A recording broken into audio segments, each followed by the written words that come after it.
Good morning, everybody. Welcome to another episode of Hawk Blogger Mornings. I am Brian Nemhauser. You can find me and this show all over the place at Hawk Blogger, YouTube, TikTok, Instagram, or wherever you get your podcast, Apple Podcast, Spotify, and such. And it's a Tuesday, which means we get to lick our Seahawks wounds with our good pal, Matt Hasselbeck, a man who knows a thing or two about victories and defeats, and he's going to help us cope a little bit through a tough loss to the Rams. But Matt, first of all, how are you doing on this fine Tuesday? It was a tough weekend, not going to lie. All my teams lost. Our Ensworth High School team here lost. I went to see my son play. He plays for UCLA. Went to Ohio State, the number one team in the country. That didn't go. That was non-competitive is I think the word for that one. Seahawks lost. My cousin, who's at IUP in the Division II kind of playoff hunt, they lost. BC lost a tough one to Georgia Tech. By the time the Seahawks game came along, I was just like, I just know this isn't going to go my way. It was a tough one. So not one of my teams won this weekend. It was a really tough learning lesson that way. Yeah. If you want a silver lining, Seahawks might be the team that actually played the best and had the best chance to win. I mean, that was just the best punt I've ever seen in a moment in my life. Yeah. And basically, I think won the game for the team because really, not to get into the details too much right now, but like McVay and Stafford did a really foolish, arrogant thing throwing the ball, giving the Seahawks an opportunity. And it just kind of got bailed out by their incredible punter. I mean, that was just great. Yeah. We will talk about that. I've got a bunch of questions for you there. I've got to admit something to you, though. So I'm a terrible traveler, as I've started to learn, following the Seahawks around, covering them the last couple of years. And once again, got sick on the road, didn't sleep, finally got home, and went to take a shower, the post-travel shower where you're like, oh, this is going to feel so good before I go to bed, just going to get all ready. And it's freezing cold. And I go and I find out that I have failed my homeowner's duties, my fatherly husband duties. We got a tankless water heater a few years ago. And somewhere along the way, I was not made aware that you need to have those things serviced. And so at some point during this show, there might be a plumber that shows up, and you took a lot of L's this weekend as well. I did. It was like the final L, hopefully the final L. But man, self-inflicted wound. So luckily you cannot smell me through this because I'm shower free the last 24 hours. All right. Well, sometimes it's good to it's like a bad breakup. You just eat a pint of ice cream. This is part of the punishment. It's just like we're going to wallow in our sorrows. I do think there's a lot of lessons to learn in losses, and especially when you get to play a team again. And I think I strongly agree. The first time I heard someone say this, I think was you. This is probably the first of three matchups between these two teams. I mean, it's very likely. And I've been a part of three matchup games with, ironically, the Rams and other teams probably. But it's a real thing, and there's human nature that falls into it. And there's things you can learn from this tape. And I think the Seahawks, in a weird way, will be better served for it. And you, in a similar way, probably will never make this mistake again with the water. That's the hope. That's hope. Well, the next trip, man, is your way. We're going to be heading to Nashville here. I'm heading out Friday, and we're going to be there. I wish there was a Friday night football game for you guys to come to. I mean, that would have been epic. Our atmosphere is amazing. We're stunned, but luckily there's a lot to do in Nashville. And, the best thing about that loss, I think, is that the next game is this game. I mean, this is like the perfect get right game for the Seahawks and for Sam Darnold and for everybody. And I think for Seahawks fans, this is I played here for 2 years. And one of the hardest things about being the quarterback for the Titans is it's really, really hard to have a home field advantage because this is where away fans really want to come. Yeah. And every single week, it's like, oh, let's do a fun weekend in Nashville. So that's what Seahawks fans are going to get.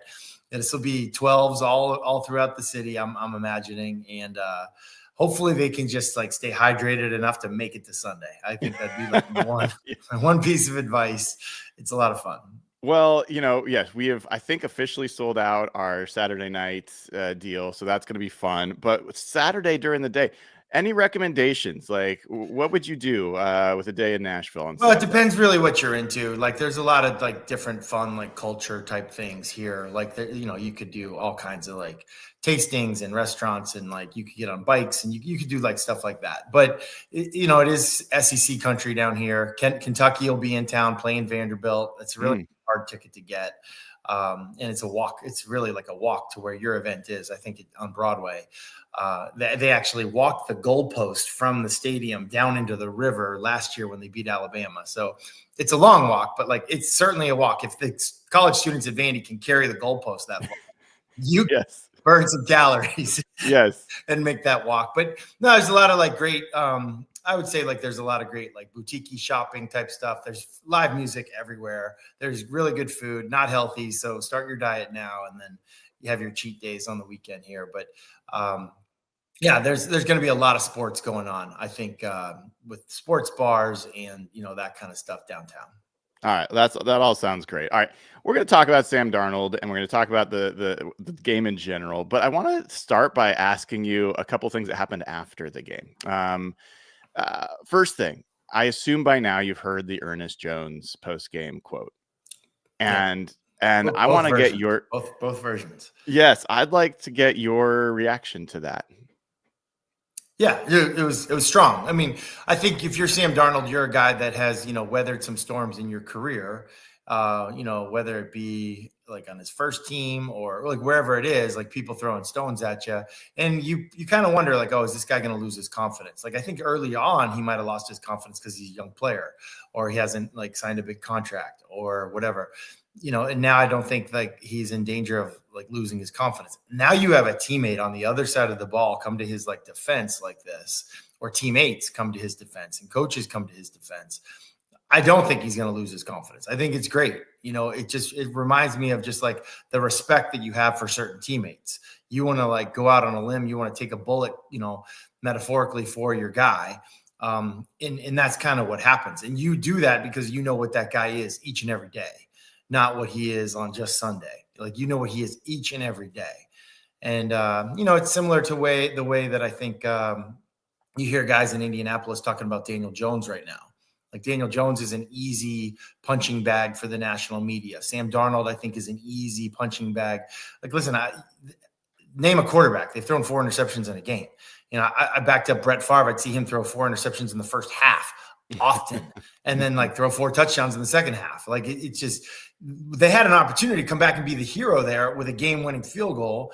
If just like maybe that punt wasn't so amazing, and maybe if like they just did if he threw 3 interceptions instead of 4 interceptions, like that kind of stuff. So I just think it's going to build confidence. I think it's going to bring this team together. There'll be a time when the quarterback has to step up and be a little bit like, if you think after the Tampa game, hey, did you feel like the defense let you down? Like, no, I didn't really think, we got to do our side of the ball. They got to do their side of the ball. Like the next time he gets asked a question like that, maybe he's got a little more Ernest Jones in him. Maybe he's got a little more like, hey, listen, similar to the way Jeff Hafley came to the back of Matt LaFleur this week. Everyone's like, oh, do you feel like the offense is letting you down?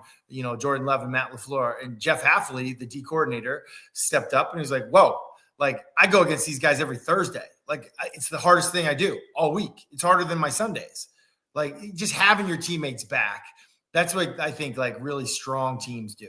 And, when things get hard, you pull apart or you pull together. That was an instance there where brutal loss and the locker room's pulling together. So there's another quote, and this did not come from the Seahawks. This came from Puka Nacua. I don't know if you've heard this one, but he was talking about a conversation he had with Davante Adams leading up to the game, and he said, Tay, as in Davante, as long as we do our stuff on our side of the ball, they'll be seeing ghosts out there on Sunday. Now, we all know what he's talking about. What do you think about that kind of trolling after the game that they just played? And what good does that do? Like, what do you think about that? It's a rivalry talk. And I would just say, like, I doubt Puka came up with it on his own. Like, you probably heard it. A lot of times when guys say something at the podium or in a locker room, they're really just regurgitating like the message of the week in the team meeting room, and you just kind of mean it. Like, you don't mean it personal. You just mean it kind of like, hey, listen up. We're going to get after him. We're going to rush with 4. They're going to have to keep 7 and 8 guys into block. And then there's going to be so many defenders out there covering their 2 guys or 3 guys out on routes. He's going to be seeing ghosts out there. It's like that, But no, after a win, it's a little subtle jab. There's a lot of in rivalry games. It's like these little subtle, I'm going to push your button, going to get under your skin and, create a little seed of doubt. And, I think knowing that when you play them again, there's some stuff into that. That's a little bit of gloating. I think it's pretty normal, though.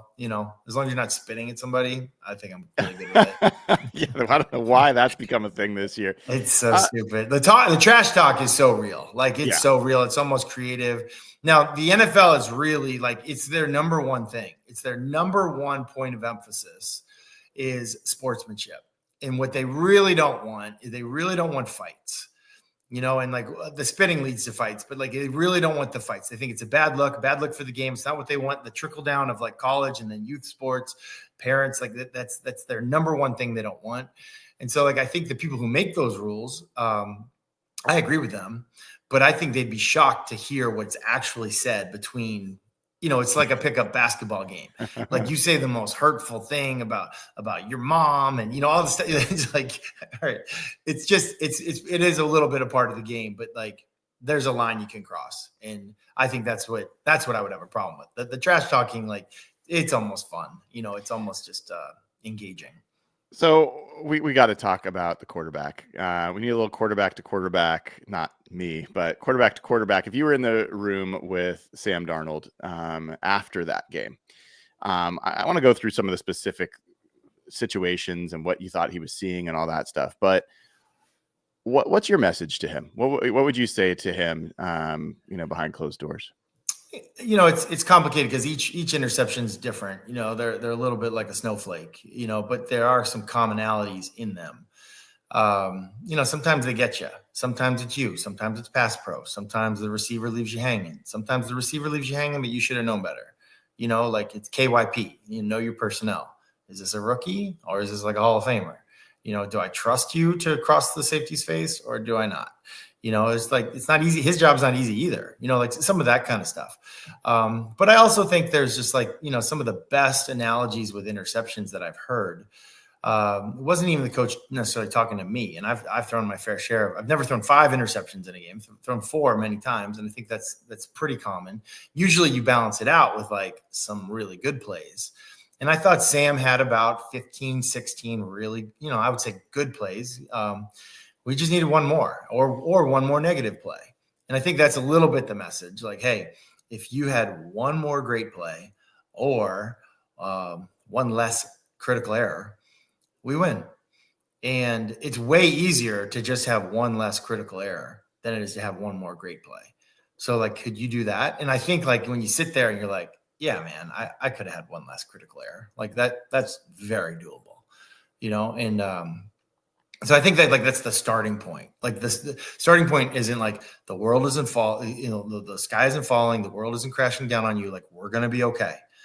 But there's a lot to correct in this game, defensively, especially everybody.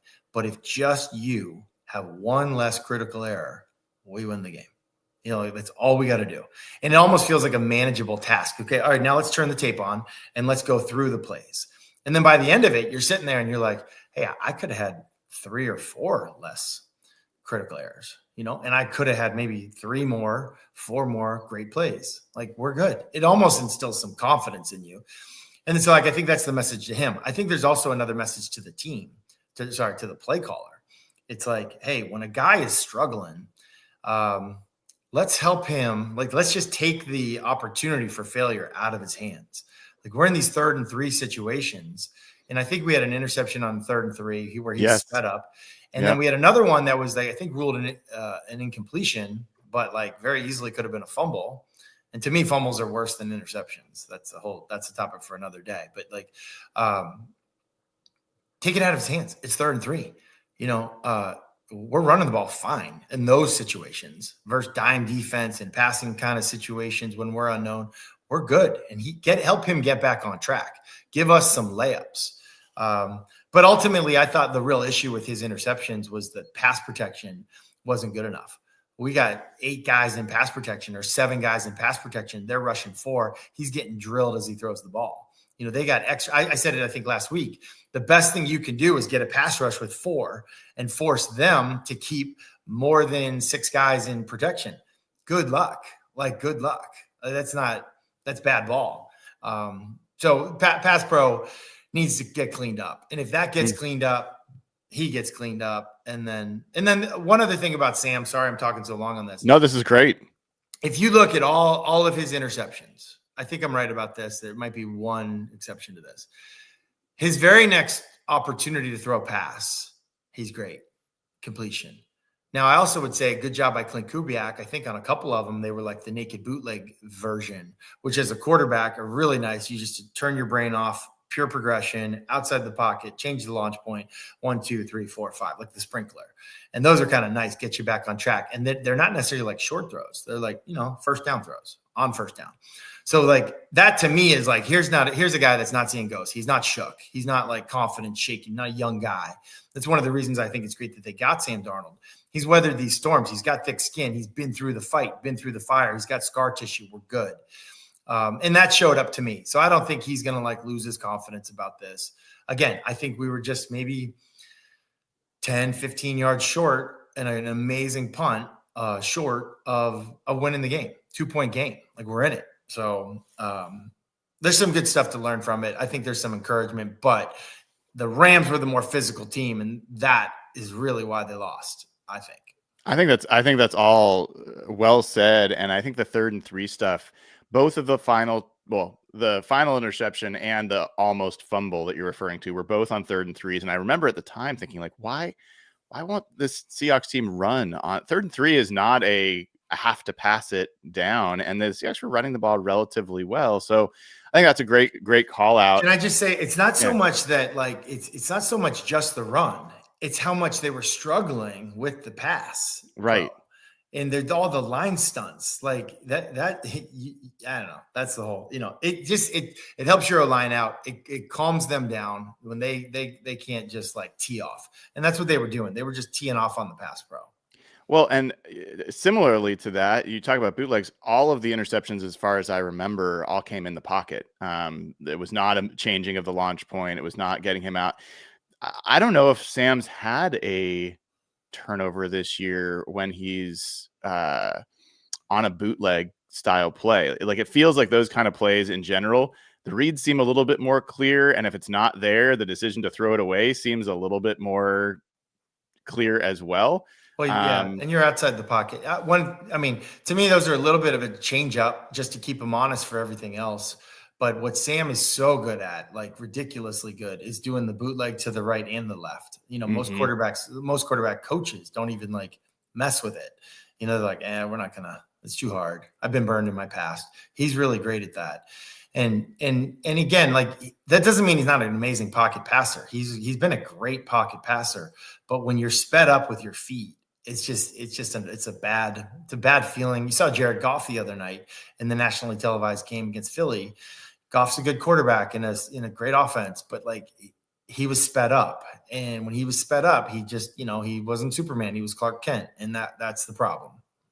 So there's this kind of narrative out there about, Sam Darnold just turns the ball over and this was just more of the same. And I when I look at these situations or these specific turnovers, especially the first 3, they don't seem like throwing it off someone's helmet that deflects into, like, it seems like a different situation. I'd be curious your thoughts, but the first 3, like I, as a, like an observer, I was like, I don't understand what he saw because it didn't even look like his receiver had an opportunity to be open. So like the decision itself seemed really questionable. I don't remember as many situations like that so far this year.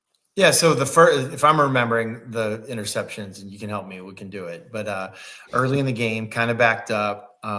Check with me situation. 2 tight ends, 12 personnel, tight ends off the ball, and we're either going to run or we're going to do not a run. It's a 1st and 10. 1st and 10. So they go play action. In a lot of teams, what they do, and these guys know it because they know this system, is one guy's running a deep post and one guy's running like a deep in or deep curl. The safety to Sam Darnold's right, he sees that it's play action, and he's just like, when you have that read, it's a 1-2 read or a 2-1 read. Like it's a right to left 1-2 or left to right 1-2. And I guess you could like accidentally decide like, well, whoever he looks at first, that's one, and I'm going there.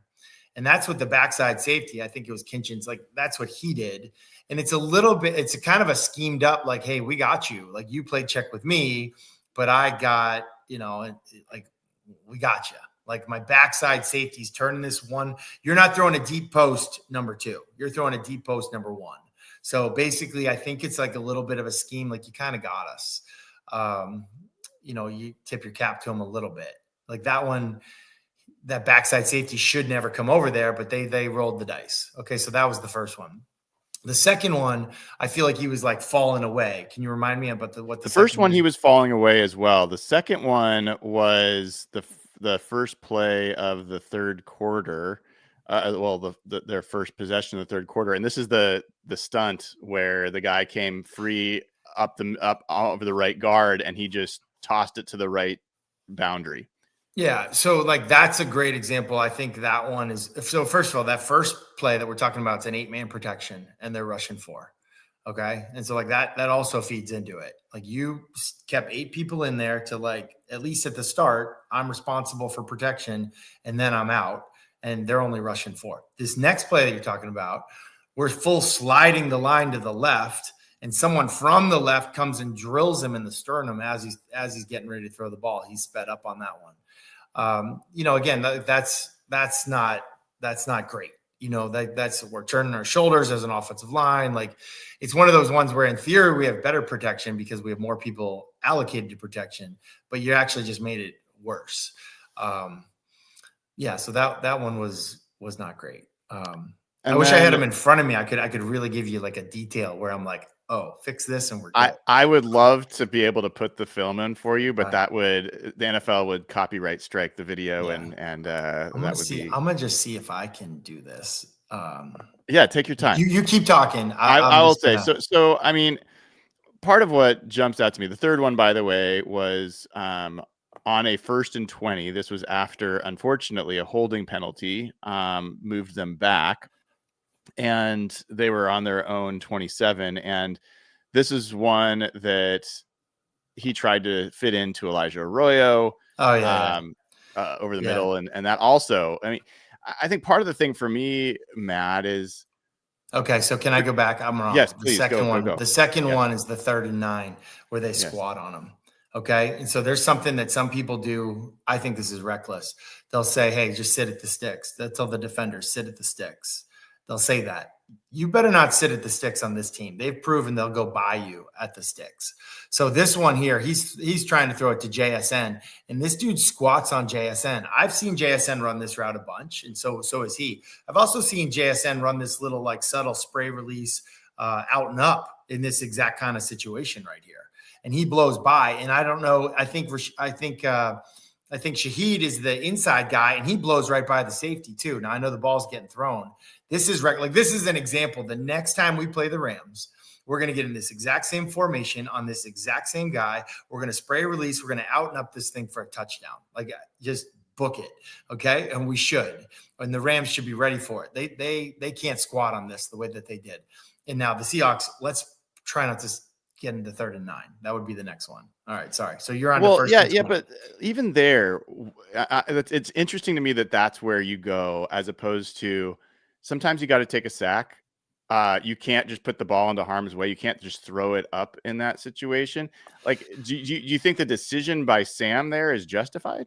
So Sam has to trust his feet on this, okay? And he's got to miss outside. He misses inside, which is like you can never do that, okay? But if you watch his drop, as he like on this play, if you go back and watch it, I'm watching it, so I'm kind of cheating here. Okay, he has this little hesitation instead of like 1, 2, 3 balls out, like a pitcher off a mound. He has this little hesitation because he sees the guy squatting, but he's also got a guy right on a stunt that should get picked up, just getting ready to drill him in the chest. This is like an us or nobody. You got to sail this thing and let us punt. Like, yes, you got to let us punt. But even if he had done it right, I think this DB, Durant, is just like squatting on it so big time. So I think there's a lot of blame to go around here. The offensive line, I think, takes a lot of blame. The most blame comes to the quarterback because you got to sail this thing. I also think that the Rams can't get away with this, and we got to make them pay. Like, if they're going to squat like this, I would have liked to have seen them come back to that shot play that I'm talking about in this game, but maybe the situation didn't come up. So then we go to the third interception. This is a Arroyo.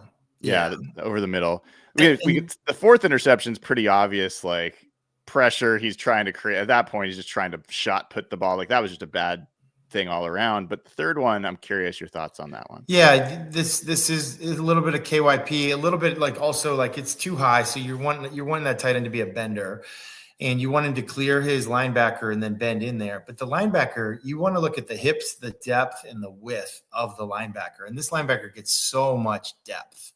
And it's a similar, like a little bit of a two-hitch thing. Just move on. Just that would be I think that's what he's telling himself. Like, is that tight end being told by his tight end coach, you have to 100% of the time cross the face of the safety? Like, yeah, he's being told that, but that's not a great decision. That ball should come down to Barner. That ball on the left, it should come down to the running back.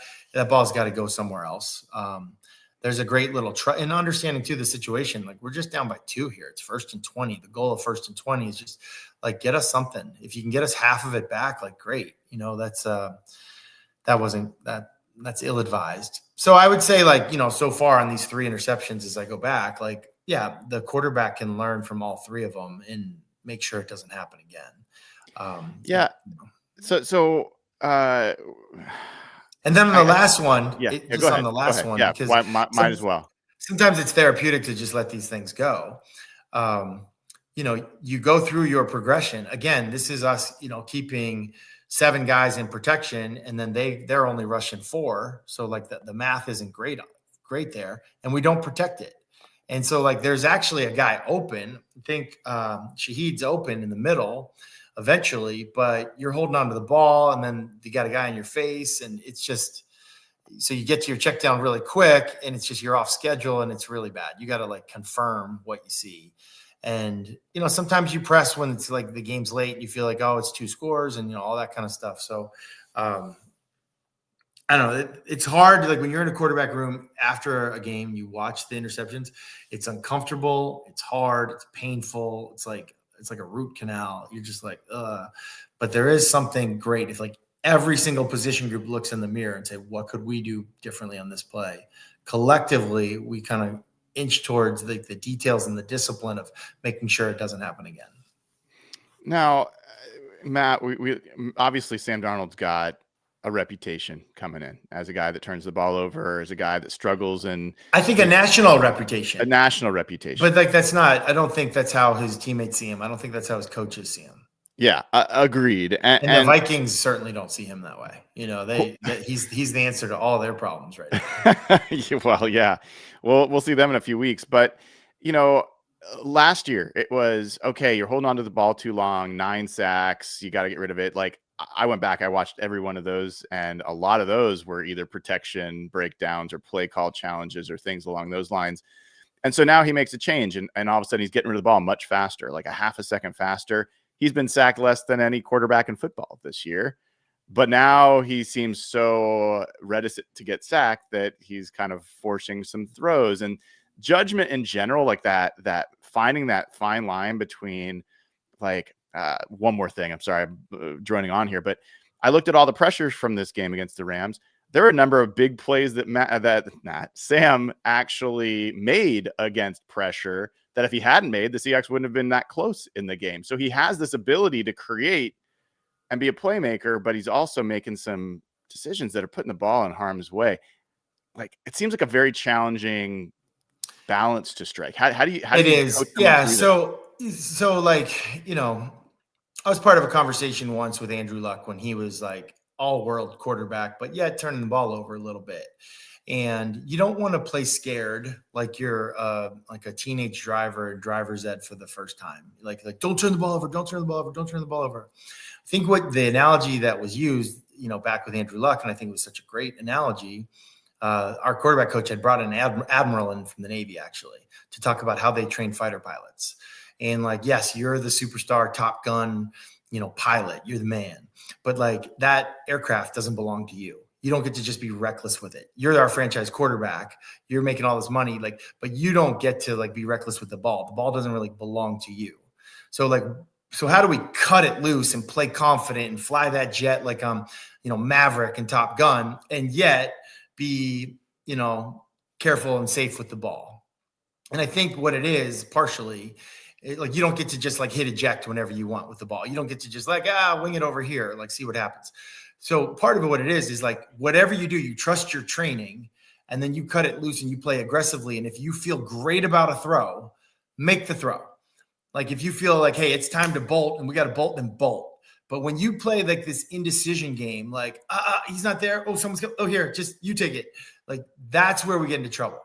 And if you do look at an interception reel, I don't care who the quarterback is, or if you watch, one of my favorite things to do is watch the interception reel of the entire league for that week and say, okay, what are some common denominators here?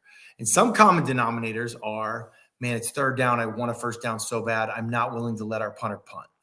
Other common denominators are, I was kind of indecisive. I was kind of are you going to bend and curl here? Maybe it's not a grenade. We're not playing bocce ball. You're a sniper, your precision on this throw and conviction.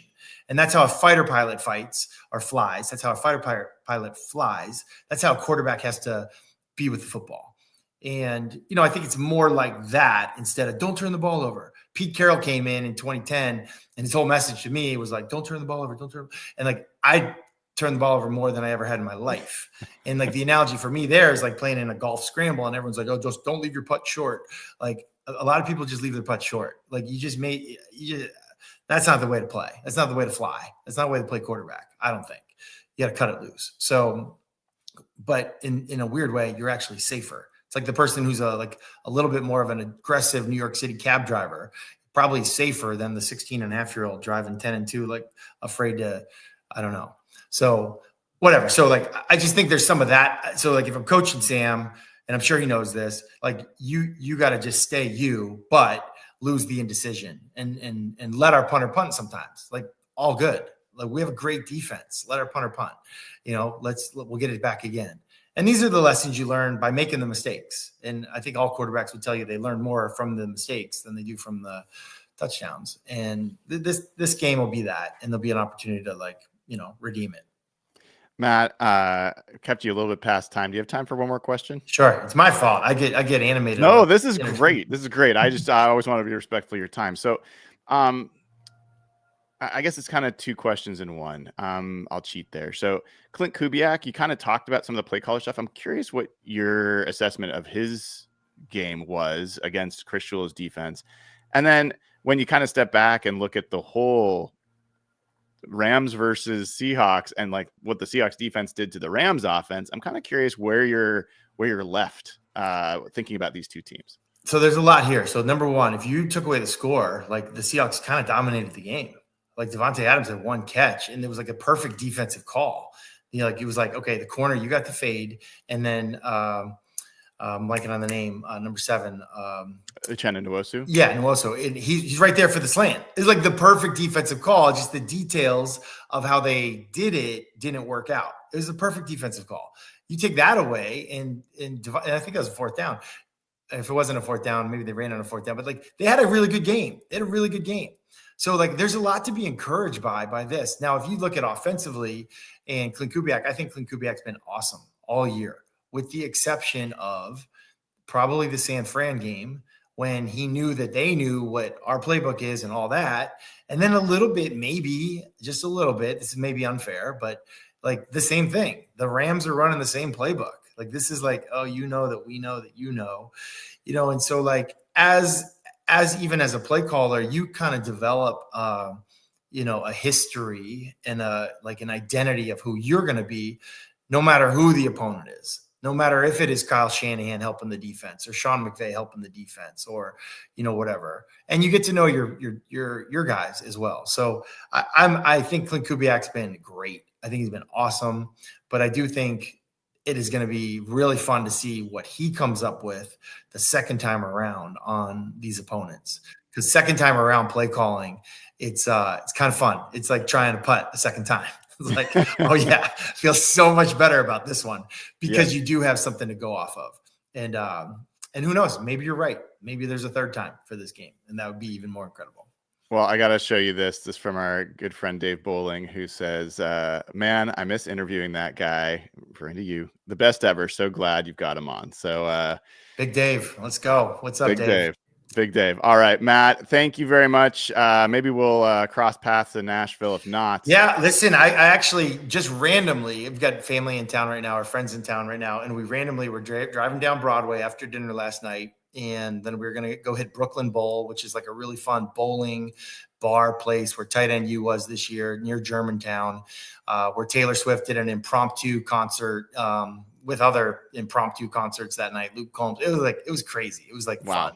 So I'm just driving by, but like, it's just, it's like where Starbucks is. It's like, nothing's fancy about the area.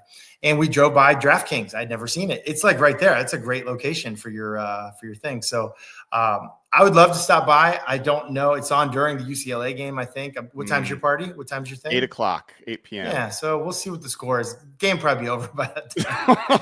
I think it's actually UW versus UCLA. It's been a tough year for UCLA. So we'll see, but a tough year. So so maybe UW will be up by a lot by then and be able to come by. All right, man. Well, appreciate you as always. Matt Hasselbeck, Seahawks legend, Ring of Honor member, and top 50 player in Seahawks history. Thanks for coming by. All right. See you, Brian. All right. That is Matt Hasselbeck. Great stuff as always. And what a treasure to be able to hear from Matt about that game and get a quarterback's perspective on those plays and have, I think, points of view that are not what I would have had, not what I think a lot of people would have assumed. And I think that's pretty cool. Like the fact that he put a lot of it on protection, I understand where he's getting at. And the fact that the Seahawks had that many guys in for protection and still were giving up pressure, I think certainly deserves more attention than it got. I talked to you all in the morning after show yesterday about when I went back and watched the 13 pressures on all 22 on the flight home yesterday. Gray Zabel did not have a great day. Like, it was not a great, he was having trouble in pass pro. Anthony Bradford it looks like he critically missed the twist. Now, it's also possible Zach Charbonnet on that play, he was kind of kept in and was starting to leak to the right, but he never actually leaked out to be an outlet. And so I'm not sure if his job was to be inside on a stunt pickup. I don't know. But in any event, they didn't pick it up. And all that aside, I mean, my initial review of all those plays from Sam was like, dude, you can't make that throw. You just can't. And Matt was clear that that's the case as well, but he also was like, man, protection was not what it needs to be. And I loved the point about the 3rd and 3 play calls. Two of those turnovers came on 3rd and 3 pass plays. I'm going to pull this up right now because I'm curious about it. How have the Seahawks done when they've run the ball on 3rd and 3 this year? And how often have they run the ball on 3rd and 3 this year? This is a team that's predicated on being a physical running team. 3rd and 3 is not a must pass situation. And it's kind of an identity kind of moment. And also with you having a AJ Barner tush push opportunity, it's also, you could get 2 yards on 3rd and 3 and potentially put yourself in a situation where you could get the first down on 4th down. So I'm going to pull this up. We'll see what the Seahawks have done so far this year on 3rd and 3 specifically, no shorter or longer. Seahawks have had 10 such situations this year. They've passed 6 of the times. And their conversion rate on 3rd and 3 is 50%, which is not good. It's lower half of the league. To give you an idea, the Falcons are number 1. They're 71%. The Saints are number 2 at 70%. So there's some teams up, converting 70% of those. But if you narrow it down to just the running plays, on 3rd and 3, let's see how the Seahawks did there.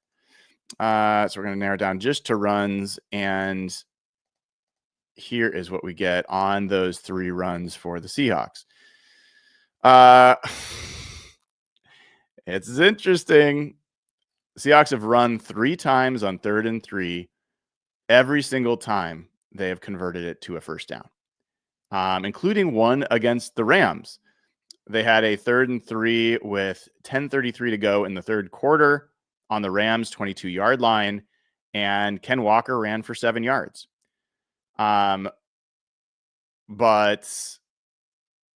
yeah, I'm looking at, so one against Washington, one against the Rams, and one against the Texans. Now, it is fair to say that one of the 3rd and 3 conversions came on a -1 yard run by Zach Charbonnet on what was kind of the final play against the Texans, where there was the unnecessary roughness that gave them a first down. So they got a first down, but they didn't really get a first down. So let's call it 2 out of 3. Still, that's a pretty good indication that should be something they think about. I think that's one number that I'm going to take with me this week. The other is what I'd said yesterday. The Seahawks Mike Macdonald's never lost a game in Seattle when his team has not turned the ball over, but it's only happened like 5 times. And figuring out how to minimize those, I feel like that's a huge part of kind of the growing process for this team the rest of the season. So we've got a bunch of super chats. We'll get to those in a second. Good chance that if you haven't already, head on over to SimplySeattle.com. Use code HawkBlogger15. It gets you 15% off the best Seattle sports gear you're going to find. And you can get Josh Naylor stuff, who just signed his deal with the Mariners yesterday, which is awesome. He's going to be around. You can get Seahawks stuff, whatever you like. HawkBlogger15 will get you that deal. And then also, I think a lot of people have been taking advantage of this, but a great deal from SeatGeek is still out there. So take a look at this. Hey, folks, there's never been a better time to go watch the Seahawks play, which is why I want to give the sponsor of today's video, SeatGeek, a huge shout out. With over 35 million downloads, SeatGeek is the #1 rated ticketing app. There are more than 70,000 events listed on SeatGeek, including concerts, sports, festivals, and more. The NFL is in full swing, the NHL is back, and so is the NBA. One of the reasons I love SeatGeek is they've got your back. Each ticket is rated on a scale of 1 to 10, so you know you're getting a good deal. Look for the green dots. Green means good, red, not as good. Plus, every ticket is backed by their buyer guarantee. And it's not just about sports. Go see Rush, the Foo Fighters, Doechii, whoever you love. And of course, I've got a code for you guys. You can use code HawkBlogger10 for 10% off your next set of tickets at SeatGeek. That's 10% off any tickets with promo code HawkBlogger10. Make sure you click the link in the description to download the app and have the code automatically added to your account so you can use it later. Great deal from SeatGeek. Thanks. So good stuff from SeatGeek. You can use code HawkBlogger10 with SeatGeek to get that off. I certainly used it and have benefited. I saw other people have used it as well. So it's still out there. Take advantage while you can. And then head over to Sleeper. Download the Sleeper app if you haven't already. Great place to get all your fantasy football, which Mike Macdonald, I love the fact that Mike Macdonald is just infuriating all fantasy football guys out there by saying Ken Walker has earned more reps. We'll talk about that in a second. But yeah, a fantasy football, some people have just traded Ken Walker or just inherited Ken Walker at a time where he may start putting up some bigger numbers. We will see. You can find it all on the Sleeper app, plus NBA, anything you like there. And for a limited time, you can get $20 without making a deposit. And if you use promo code Hawks, you will get up to $100 match on your first deposit. Terms and conditions apply. See Sleeper's terms of use for details. Currently operational over 25 states. Check out Sleeper today. All right. So, one more thing. One more thing. I'll just shout it out and then we'll get back to Seahawks stuff. But there's a really cool opportunity if you want it. Link is in the description of the video. An awesome gift. I think it's an awesome gift idea for anybody this holiday season is a Patreon subscription to our community. You can pick how many months it's a subscription for. You can do it for a year. You can do it for the rest of the season. You know, it can be as little as like $5 to $15 for a few months, or you could do a full year and really treat somebody. It's still not a huge expense.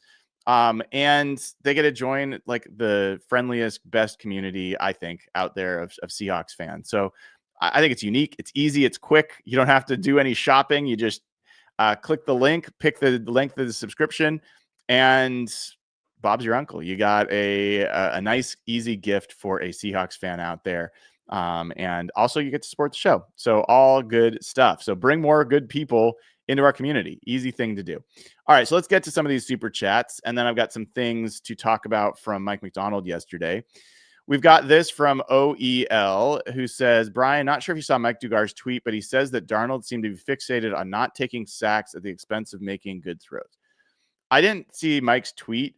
I don't think I need to see it to have come to that conclusion. I think a lot of us have come to that conclusion, and that's no shade against Mike. Mike does great work, and he had actually a really good clip of AJ Barner blocking Jared Verse a one-on-one on one play. That was pretty cool to see. But that's what I was talking about with Matt. You know, how do you balance that and be a guy that was once told, get rid of the football, you're taking too many sacks, and is now being told, take a sack. You know, it's a lot to kind of balance in a game where things are going very, very quickly. You're talking about 2.6 seconds. 2.6 seconds to snap the football, read the defense, make these decisions. And sometimes these pressures are coming in under 2.5 seconds. I think the second interception, the one to start the third quarter, was a situation like that. So it's a lot. It's a lot. Now it's his job. It's what he's paid a lot of money to do. But yeah, he's got to get this straight in his head, and hopefully it won't be about take a sack. I don't think that's the case. But if he can increase in his mind how the priority is to not turn the ball over versus make a play or avoid a sack, that's the ratio that seems a little bit off. And if you can just prioritize the football a little bit more, that might mean that he decides, all right, I'm not sure enough that this ball is going to go where I need it to. I'm just going to eat it. And like, I think it's more about valuing the football and a little bit less. And I'll say this, I think a lot of Seahawks fans are saying this right now, but if Sam starts taking 3 or 4 sacks in a game and turnovers go down, I think you're going to start hearing a lot of Seahawks fans say he's taking too many sacks. Just get rid of the football. So just know that like it's kind of a no-win in that situation. To Matt's point, the protection was not good. Maybe Sam Darnold gets sacked 4 times in this game. Maybe they win. In another situation, maybe Sam Darnold gets sacked 4 to 6 times in this game because he's so cautious about avoiding a turnover, and he doesn't make a couple of the plays that made this game close. I'm going to keep pointing these things out because it's so easy for us on the sidelines to just say, take a sack. I don't think it's that simple. I know it's not that simple. All right. We've got a new member, Selfish Mangoes. Selfish Mangoes. I love a good mango. So welcome to the community. Great to have you. And we got Corey Coleman here. I think Sam and Clint need to work on running back checkdowns more, get K9 in more isolated on linebackers and give Sam a relief option. Thanks for all you do, Brian. Well, Corey, thanks, man. I appreciate the super chat. And Yeah, I'm going to go ahead and try to play the sound from Mike Macdonald about Ken Walker here in a minute. And that's, I think, one of the big takeaways from yesterday. But agreed. Trapcat 88. Rams game felt like our first real loss. 49ers game was a bad misplace with Abe. Bucks game was 50-50. We had a chance to drive down at the end, but helmet changed it all. But this one felt like real struggle. I get what you're saying. I would say that, I mean, they're all losses. They're all losses. I think in some ways this Rams game is similar to the Bucks game. It's just a different side of the football that was the problem. In that Bucks game, it was the defense that could not get off the field, could not stop them. There's a lot of injuries. There's a lot of reasons why that, Nehemiah Pritchett came in that game. There's some bad decisions by Ty Okada, I felt like, and Kobe Bryant in that game. The defense gave up 38 points. Like, that's honestly as egregious as 4 turnovers in a game. This game, the offense couldn't convert in the red zone and turn the ball over 4 times. And honestly, like, you're a good enough team that you still almost win both of those games and arguably should have won both of those games. But that's not the way to play. And you've seen what the Seahawks can look like when they clean up their play. They're wiping the floor with the Commanders. They're wiping the floor with the Cardinals. So yeah, I hear you. I hear you. I think they're all losses technically, but I also understand where you're coming from. Jacoby says, I heard Mike's presser before the Rams game, and he was praising Coach Thorpe. Mike gave some good insight on how he affects the players. Anything you see on the media side about Nico Thorpe as a coach?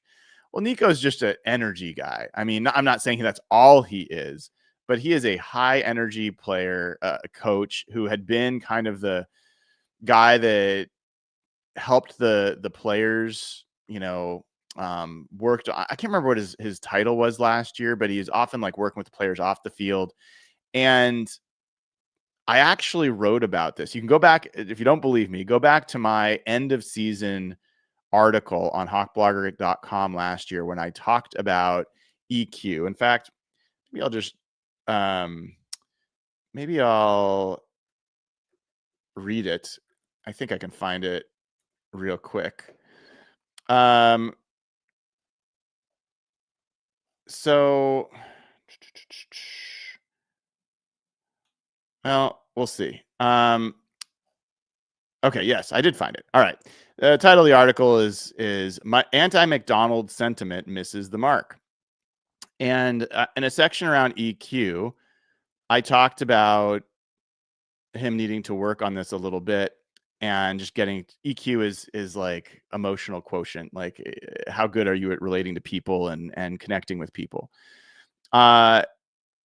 And what I wrote here is he'd be wise to spend some of that anxious energy this offseason chasing edges for ways to create more fun for his players that may be uncomfortable or different for him. Not everyone's inspired by military visits or talks. This was never a strength of mine as a leader, meaning me. So I found people in my organization who would take this on. Leslie Frazier's a great collaborator on the coaching side, but it might be a guy more like Nico Thorpe who could infuse some more fun. I think that turned out to be pretty accurate and prescient in terms of what Mike did spend time on this offseason. And I think it's great that he did.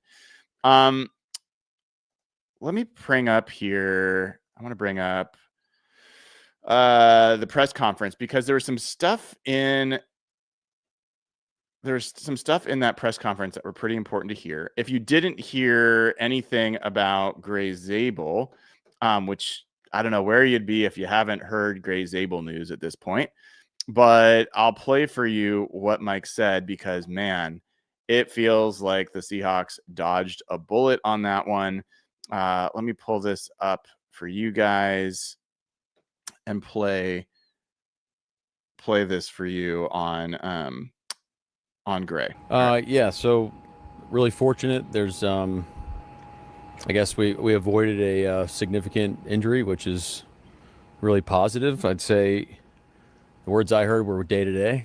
So, you know how that goes. It could be day to day. It could be a week. It could be more than that. So, but nothing significant, which is a huge positive.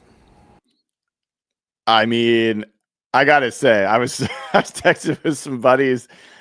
I don't know if I've ever been happier after a crushing 4-interception loss to a division rival than I was yesterday getting that news. It looked so bad about Gray Zabel, and to get that, for that to be what comes out of it, this is huge. I think that's a season-changing potential news for this team.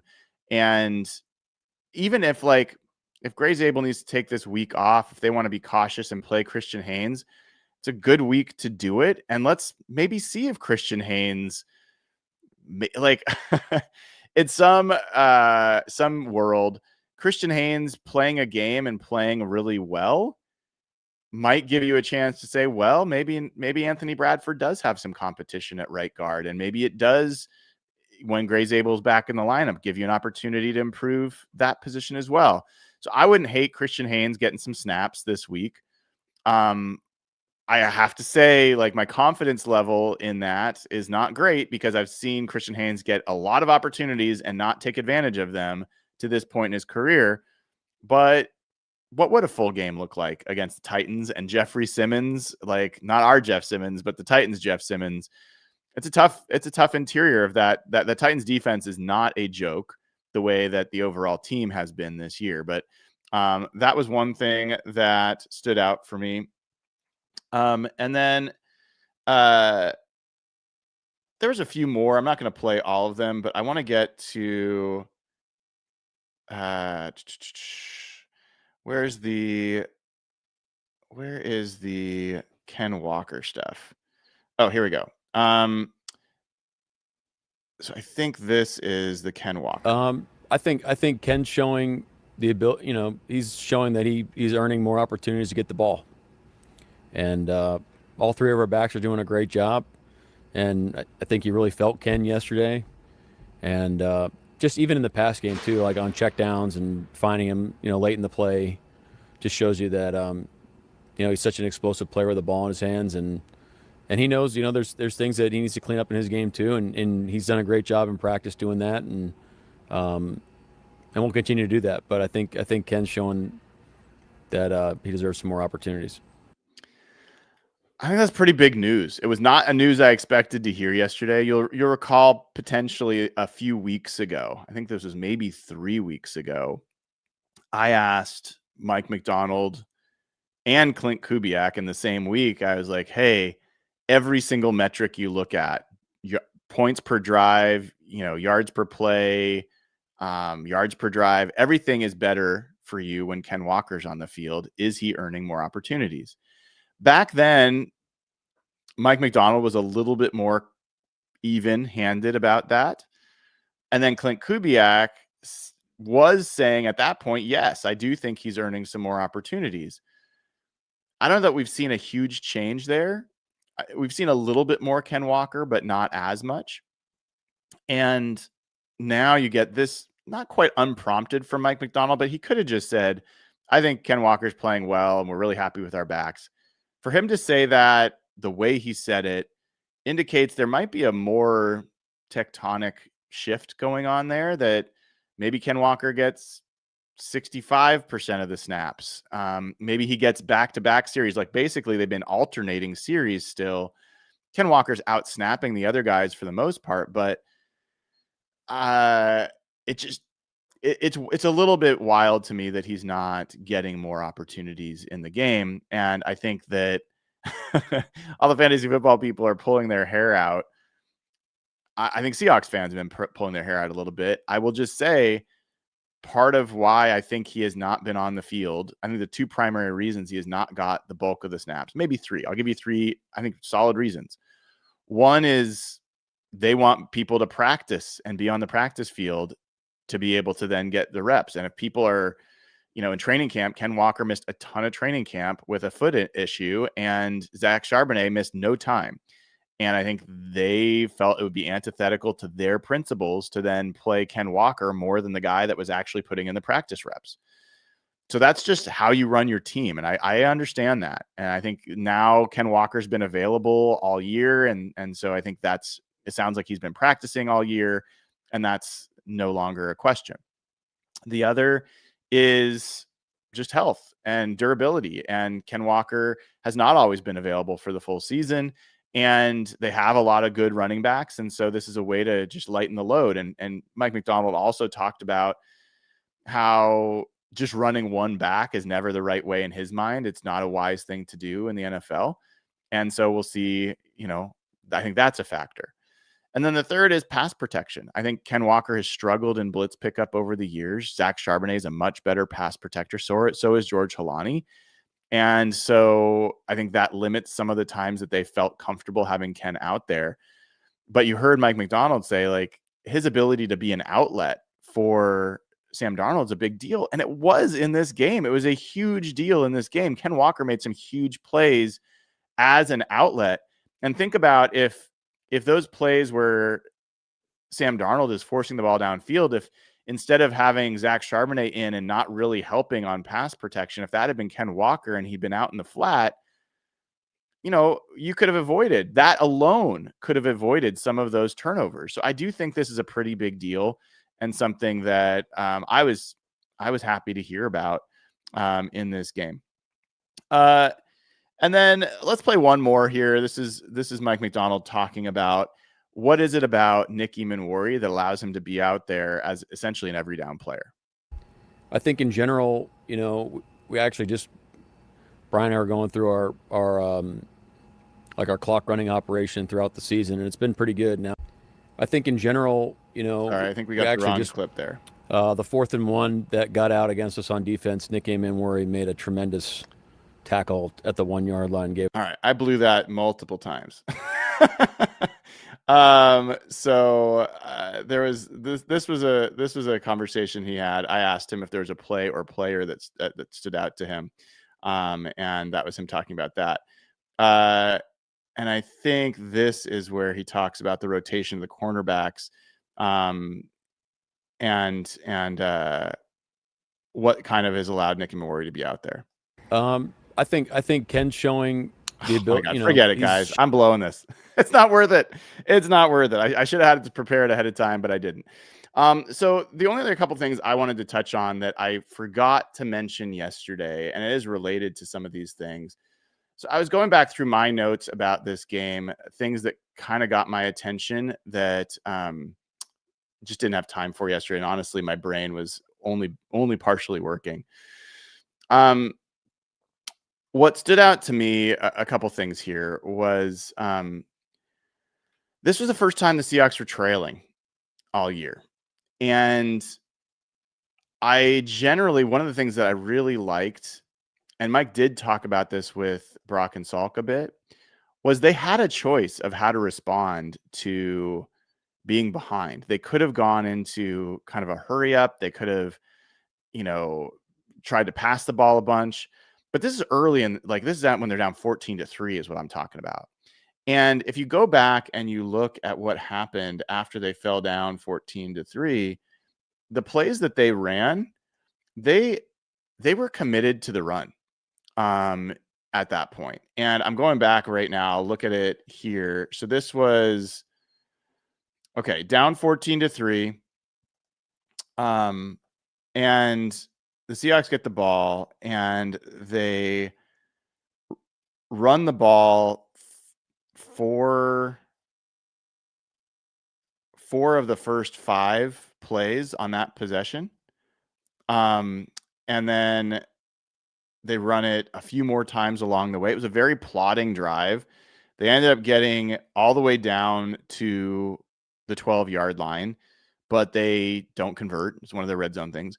And then another, possession they had, down 14-6 still, starts with a 6-yard run to Charbonnet, then a 25-yard run to Ken Walker, then a 2-yard run, then a 28-yard pass. That was the one-hander by JSN, then a 2-yard run, then a 2-yard run, 10-yard pass, 4-yard run, 1-yard run, 4-yard run, 1-yard run.